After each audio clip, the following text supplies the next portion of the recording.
of your time. We are here. We cover local economy and the free market, and media outlets in Chattanooga have ignored this story. And I think they've ignored it because, well, maybe they just don't like the fact that a woman is the star, and that a Christian woman is the star, and it gets even better, that a Christian woman who believes in her constitutionally guaranteed God-given rights is the star. And that's Carol Gaddy. She's 69 years old, former real estate maven, and has defended her property rights in Dunlap. I think the people in Dunlap are not used to having someone stand on their rights as she has, and she was vindicated in a great measure on Friday in circuit court when Judge Thomas Graham told the court that she was no longer under contempt, and that he would accept the city's willingness to accept an engineer's report about the house in dispute. The house, a very fine house built in 1900 and under renovations for the past 20 years by Mrs. Gaddy and her husband Thomas and their son Kelly. And the administration of that city government always operated by personal authority, it seems, by the mayor. This mayor, Dwayne Land, said this house is dangerous and we're going to inspect it. So he ordered litigation to be filed by the city attorney Stephen Greer 2.5 years ago in 2015, and a case that, as we've traced it over the months, has just proven a real disaster for Dunlap, and a real embittering of the spirits of the people there. They already live in fear of administration. I'm told there's a kind of fear of government there, fear of offending. And I get that impression having talked to some of the city council members, how secretive they were, how reluctant they were to speak openly about this lawsuit in the wrong court without due process by the mayor. And there's a kind of, you might say, there's kind of despotic ways in this small town, and often and the local newspaper, the Dunlap News, hasn't covered the story, and kind of resented that I gave it such intense coverage here out of Chattanooga and Saudi Daisy. Local media outlets in Chattanooga ignoring the story as well, and they should play it up. They should play it because it's controversy. It has a good guy. It has a bad guy. It has defiance, as they say, and then on Friday there was relief for the victim, the protagonist. Right, the protagonist is the one you're for, and the antagonist is the one you're against. And as we have given it our analysis based on constitutional rights and the free market, the protagonist clearly is the family, the couple living in the house, and the antagonist, the party with the brooding music playing in the background as he consults with his attorney in the city hall office about what to do next, and trying to make things miserable for these people who don't have a lawyer, and who have resisted for 2.5 years defending their rights. They've acted the part of, now this is a legal usage, so don't let it throw you, and that is belligerent claimant in person. Belligerent claimant in person, and that's what you are. You, my listener, when you stand your ground, right? Let's say you're a homeowner in Chattanooga, and Donna Williams has sent you a harassing letter from the mayor's office. Okay, Donna Williams worked for the mayor, and she's in economic development, but she does not want you to be involved in economic development. Donna Williams does not want you to be involved in that because you are using, well, no, you're not using Airbnb, but you're using another smaller, less well-known platform to put your house up for rent. You live there, and it's not a business. You're not a corporation. You're acting in your private capacity, using your private property for private uses. And Donna Williams has sent you a letter that you're not in the district. You are not allowed to do anything in the way of renting your house out to people from Belgium, South Africa, China, or Libya, or Austria, or any place on the map. People who want to come here on vacation or business, you are not allowed to traffic with those people. And we have gotten a screen grab. Here it is. Here's a copy of our screen grab that shows that you advertised your house through this this Airbnb competitor, and we are not going to let you do that. And in fact, there's a second letter.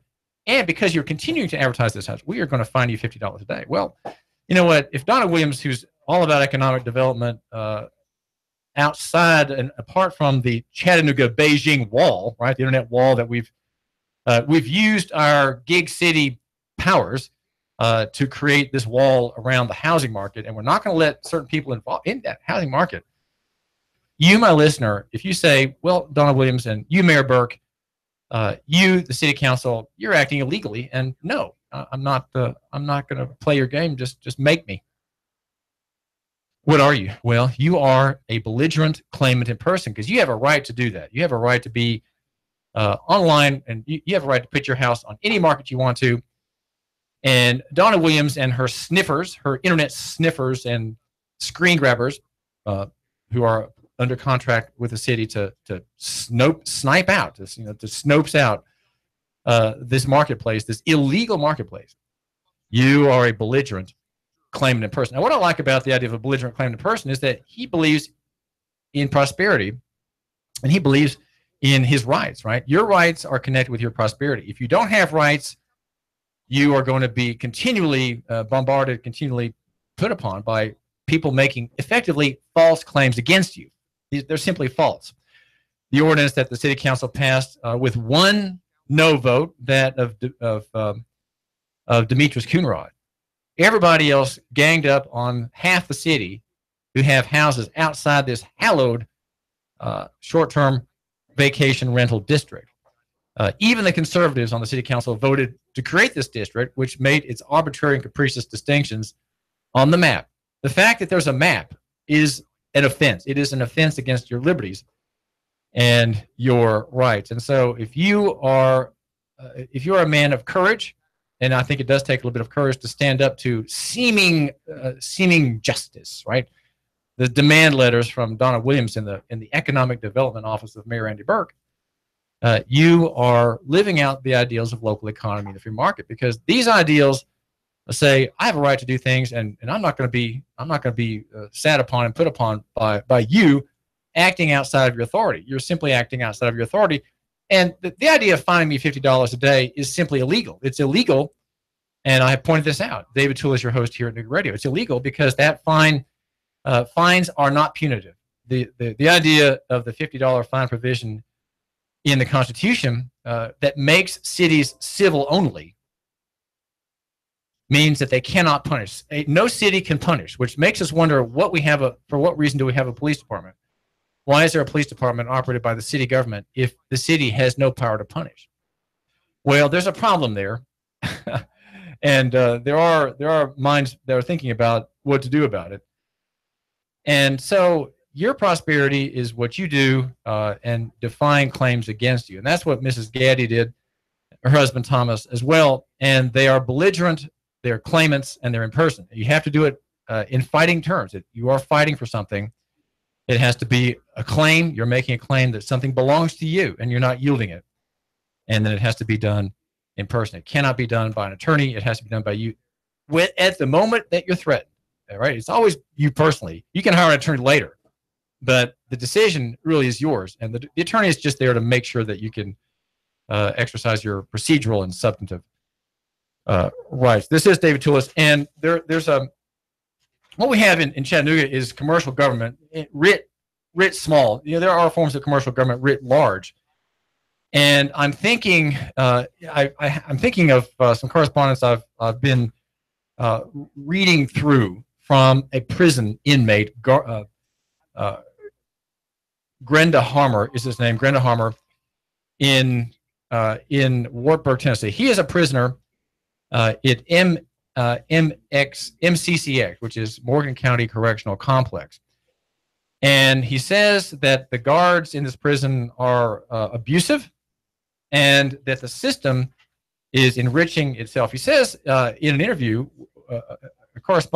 interview by correspondence, that the state is blithely careless about itself. It doesn't care about its own prosperity, and that here we're coming to this question about the delegation of state authority to the private sector. There are a couple of stories on this point. One in front of on the front page of the Wall Street Journal of the Chattanooga Times Free Press about a nonprofit group, Volunteer Behavioral Health, getting a grant of $300,000+ from the Tennessee Department of Mental Health and Substance Abuse Services, which has a pot of $15 million to dole out. And the goal of this program is diversion from the prison system, from the jail system, of people who have mental problems and addiction problems. And it's generally a good direction to keep people out of the prison system. But the commercial government is writ large in the system, in the prison system itself, run by much of it by CoreCivic, which is a for-profit company. He says the state does nothing to prosper itself. He says instead it seeks only to prosper greedy businesses. For example, in 2011 and 12, if I remember correctly, TDOC budgets for CoreCivic prisons in Hardeman County, Whiteville, and Smith Central, basically $25 million each to operate all three. However, in the upper right-hand corner, he says, in very small print, the CoreCivic prison in Whitesville is given an additional $45 million, not included in the budget. And then he says the state refuses to cut its costs. Well, he says that you don't need $70 million to run a prison. That's his point. He says that he has a kind of a rather far-fetched idea about using solar panels and having inmates maintain them to cut the costs of the prison operation. The state does not serve its financial interests, he says. The state only serves the interests of big business like CoreCivic. For example, the state could reduce its budget if inmates. Now, this is really shocking, and there are probably 15 or 20% more words than he needs to tell the story, but I haven't figured out how to reduce the type in this story, because I plan to publish this letter. He says the state could reduce its budget if inmates were given the program's parole board. Given the program's parole board requires and gets them on parole. However, TDOC instead puts prisoners and inmates in these programs with 100% sentences. And what he says is that if they do this, they get to keep the funding and keep the prisoner or inmate. In other words, if someone who's has a 100% sentence, as Grenda Harmer does, involved in aggravated robbery conviction, you put him in the program. It does him no good, and you get to keep the other inmate longer because he hasn't had the program, right? The program is full with people like Grenda Harmer at 100%. They have to serve their full terms. And people who can get out early on parole can't get out early, can't get parole because they haven't had the program. And he says, well, that's just a way to keep the money coming in per prisoner from the state. I'm sentenced at 100% and don't qualify for pro-social life skills. Yet they try and put me in it instead of someone parole eligible, so they get the extra funding and remain and keep that person in prison. And it deprives inmates such as Freddie Holt, and then he gives his number, from getting his program done and going home. He was denied parole because he has to do the TCOM before the parole board will release him. Holt number 220836 could have been out of prison if TDOC and MCCX officials got him in TCOM. TCOM is the drug program. So a man named Holt was denied entry into the TCOM program and therefore could not get parole. And yet, who was in this program? Well, people with 100% records, such as the man who's writing me this correspondence. He says that prison is a self-perpetuating criminal school. He says that prisons are training grounds for future criminal activity and to create deadly criminals. He says he hates those who work in government because I'm retaliated against for exposing corruption. Over the years, he says, I have been working on how to be a better criminal since TDOC and MCCX prison, again, that's Morgan County Correctional Complex, prison officials refuse to help me learn to adjust and to be a productive citizen. The sad thing is, he says, TDOC officials are aware of it. They want me to return to prison, as well as others, to continue increasing the Tennessee Department of Correction budget. Why? It helps corrupt businesses. And so, again, because they're not in it for themselves, they're in it, he says, the state's machinery is in business to help business. He says that the state is kind of very selfless. In a way, it's very, very gloriously selfless, right? It's all about prospering its business partners, namely CoreCivic. CoreCivic is a company that is a diversified government solutions company. That's what we find out about if we go to Google Finance. The company provides partnership correctional, detention, and residential reentry facilities and operates prisons in the United States. The company's business offerings include CoreCivic Safety, CoreCivic Properties, and CoreCivic Community. The company provides a range of solutions for government partners that serve the public good, corrections and detention management, government real estate solutions, and network of residential reentry centers. This is badly written, I'm afraid to say. As of March 31st, 2017, the company owned or controlled 48 correctional and detention facilities, owned or controlled 27 residential reentry centers, and managed an additional 11 correctional and detention facilities owned by its government partners with a total design capacity of approximately 88,400 beds in 20 states. So you have a company that makes a profit off of 88,000 beds in the prison system. He says, Granda Harmer says that guards were abusive. He says that Corporal Anthony Hill at intake, because I challenged the way he processed inmate property, is illegal. So he refused to give me my property, and I had no blanket, sheets, pillowcase, washcloths, towels, and hygiene products. I went from June the 2nd to June the 6th without a bedroll and hygiene products. I slept in a plastic mattress bare and couldn't take no shower. That's what he says. This is a man who also had a hunger strike, and a nurse, Michelle Mulry, told me when I asked her to take my information request to medical center to the medical director, explaining why I was on a hunger strike, and she said that she doesn't care if he lives or dies, and she refused to take the information request. That is a slave in the Tennessee Department of Correction slave system. Now, we have already a lot of outsourcing going on. And Governor Bill Haslam, as a Republican, he's a big businessman, of course, a multimillionaire, and his family runs the Pilot Flying J roadside relief restaurant and gas refueling centers all across the southeast. He wants there to be outsourcing because it's efficient. Now, we have this question though about efficiency. As these systems get very, very large, right? You have a state system that has 20. I think the Department of Corrections has 29,000 felons in servitude. You have a question about efficiencies and savings for the taxpayers. Well, for the prison system by itself is abusive of the taxpayer, because we don't have any kind of biblical sense of justice. We have prison systems, right? We don't know how to deal with prison. We don't know how to deal with justice biblically. Which is restitution and death. There is no reformation that takes place in prison. There's death sentence. There's the death sentence properly applied for capital offenses, and then there is restitution. And all other cases are in the area of restitution. There is no. There may be some. I think in the scripture there is some seeming sanctioned corporal punishment, but on the whole, restitution is the order of the day, the righting of the wrong of the victim. Even if the victim is the victim of a crime, there is restitution. So if you're robbed, you have the fear of your life, right? You have the loss of your goods. The robber threatened you with death if you didn't hand over your goods. So there's a monetary value that should be put to that, and then the robber makes good. If he can't pay, well, then he is put into an indentured servitude to pay off his crime. And it's not the slavery is not corporate. It's not state slavery, which is what we have now. It's a personal servitude.